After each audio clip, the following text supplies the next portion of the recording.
Well, after many jolts and bumps, we arrived at our destination. It was miles from the firing line, and a fearful hole at that. At 9 next morning, we were off again and went up further still, riding about 23 miles, before we came to anchor at a rather dirty mining village. After about 3 weeks in this show, we shunted up and got our baptism. It's a funny sensation being under fire for the first time, but it soon wears off. One gets a rather nasty jolt when the first casualty occurs, especially as it was, in our case, the finest fellow we had on the staff.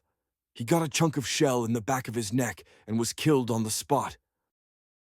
We were in action at this place for about 2 months and took part in several bombardments, one of them being the one in which poor old Joey was killed.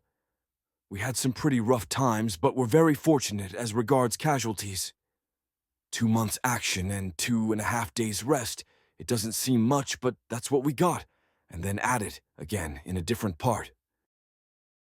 This show had been occupied by the Germs and then by the French from whom we took over.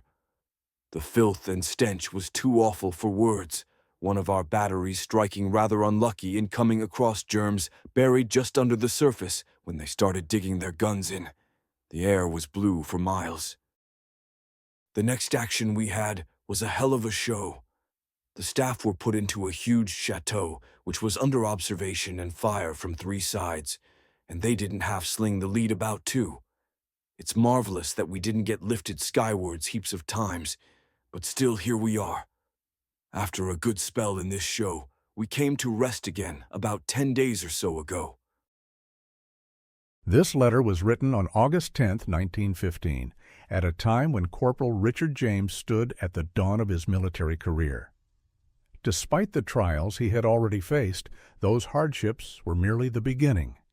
They would become an unmistakable part of his daily existence on the front lines, shaping not only his journey but the lives of countless other soldiers who shared in the struggle. Thanks for watching. For more videos like this, check out our page and give us a follow.